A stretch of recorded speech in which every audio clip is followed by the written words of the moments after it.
Bonjour à tous et bienvenue dans ce premier podcast que j'ai décidé de partager avec vous pour vous offrir un espace pour apaiser votre esprit, nourrir votre cœur et lâcher prise. Aujourd'hui, j'avais envie de parler d'une question simple. Pourquoi méditer ? À quoi ça sert concrètement ? Et pourquoi toutes les personnes qui sont spirituelles ou de nature assez calme nous conseillent la méditation ? Parce que pour être tout à fait honnête avec vous, on m'a conseillé de méditer pendant très longtemps. Et au début, ça ne me disait absolument rien. Je vais vous raconter honnêtement ce que ça a été pour moi, sans filtre, parce que je sais qu'on est nombreux à se sentir un peu, voire beaucoup sceptiques au début. Il faut savoir que j'ai un mental qui tourne H24. Je suis toujours en train de réfléchir, d'anticiper, d'analyser, de m'inquiéter et parfois même d'envisager le pire de chaque situation. Quand j'en parlais à certains de mes proches, on me répondait « Médite, tu vas voir, ça va t'aider, ça fait du bien ». Alors j'acquiesçais pour leur faire plaisir, mais sans vraiment entendre. Je sais pas, ça ne me parlait pas, ça ne m'appelait pas, ça ne résonnait pas en moi. Et surtout, j'étais convaincue que ce n'était pas fait pour moi. Parce que, en mon sens, méditer, ça voulait dire une chose, faire taire son mental. Alors j'en avais envie, mais honnêtement, j'étais persuadée que je n'y arriverais jamais. En plus du mental qui tourne tout le temps, je suis quelqu'un de nature assez anxieuse, pour pas dire très anxieuse. Alors un jour, je me suis dit, bon, après tout, pourquoi pas essayer ? Il paraît qu'il faut pas mourir bête, et puis si ça peut me faire du bien, tant mieux, parce que là, j'en peux plus, quoi. Alors j'ai cherché une méditation guidée sur YouTube, je l'ai lancée, et vous savez quoi ? J'ai pas réussi. Ni à me détendre, ni à faire taire mes pensées, ni à faire taire le mental. Et j'irais même jusqu'à dire que la voix de la pauvre personne qui n'avait absolument rien demandé et qui faisait très bien son travail d'ailleurs, m'énervait. Je sais pas, je n'y arrivais pas, ce n'était pas pour moi. Alors j'ai abandonné. Au bout de quelques semaines, j'ai quand même réessayé. Je me suis dit qu'il fallait peut-être être patiente et puis changer de personne. Donc j'en ai lancé une nouvelle. Et là, à ma grande surprise, je me suis quand même détendue. À tel point de m'endormir au bout de peut-être 2 minutes de méditation. Donc cette fois, j'ai fini par laisser tomber pour de bon, pendant plusieurs mois, ou voire même peut-être une année. Le problème, c'est que mon anxiété était toujours là. Ça ne s'apaisait pas, je ne trouvais aucune solution, et j'ai repris contact avec l'une de mes tantes par alliance qui s'est lancée à son compte dans les soins énergétiques et qui organise ce qu'on appelle des cercles de femmes. Donc c'est des moments où l'on se retrouve à plusieurs pour prendre un moment de détente, de renouvellement des énergies, de petits exercices énergétiques et de méditation. Grâce à elle, je me sentais alors un peu plus en paix avec moi-même, avec mes pensées, avec mes doutes. Et j'ai découvert le monde énergétique. Et j'ai notamment découvert grâce à elle et à l'énergie collective que je pouvais réussir à méditer. Je me suis dit aussi que le fait d'essayer la méditation en dehors de mon cadre de vie, donc en dehors de chez moi, pouvait m'aider aussi à méditer. Bon, pour être honnête avec vous, j'ai quand même fini par m'endormir, mais c'était bien plus longtemps après le début de la méditation que lors de mes essais seuls. Ensuite, je parlais avec mon frère, comme quoi des fois les timings dans la vie sont quand même assez marrants. Donc mon frère qui est plus jeune que moi et qui me parle justement des méditations qu'il fait chaque soir afin de s'endormir. Et je me disais, mais mince, mais pourquoi moi j'ai autant de mal alors que ça paraît simple, finalement. Et du coup, j'ai eu un vrai déclic.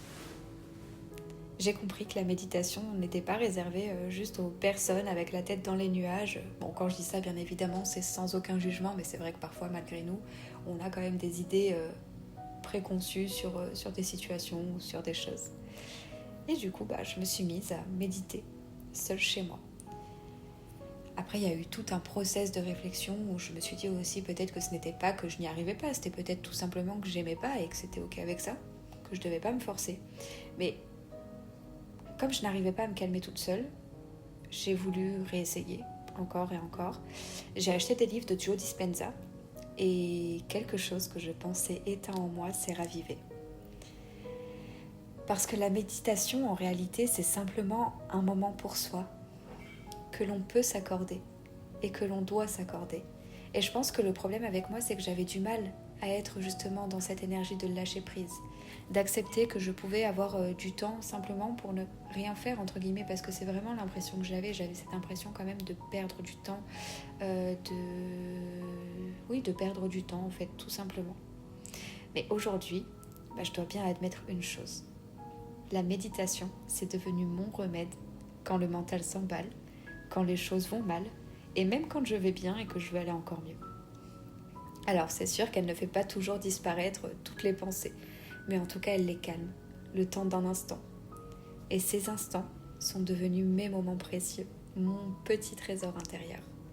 Un moment pour respirer, un moment pour me recharger, un moment pour me consoler lorsque j'en ai besoin, ou un moment pour me motiver.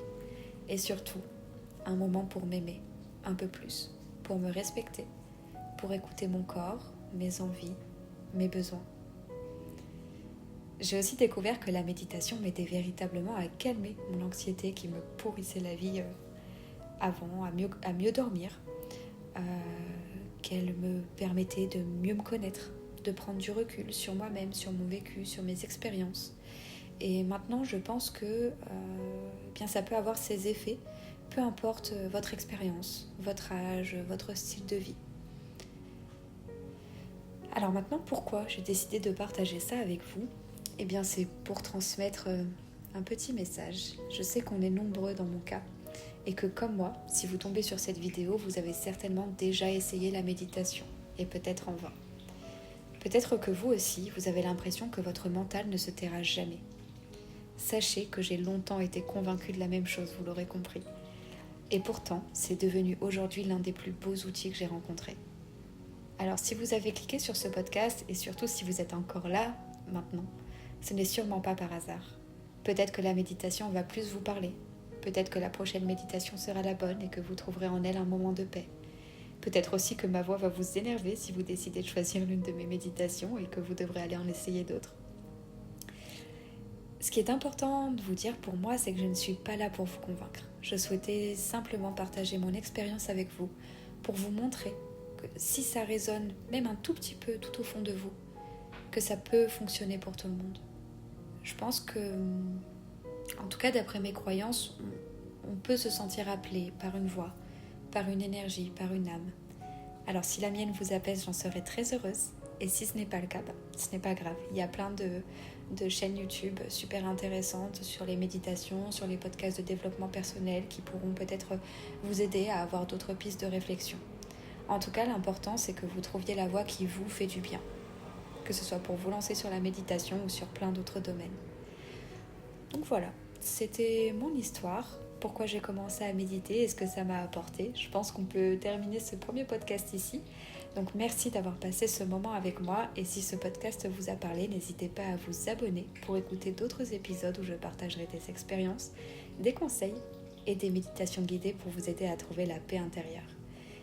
Et surtout, n'hésitez pas à me partager votre parcours avec la méditation dans les commentaires. Ça me permettra peut-être de comprendre ou de rebondir lors d'un prochain podcast.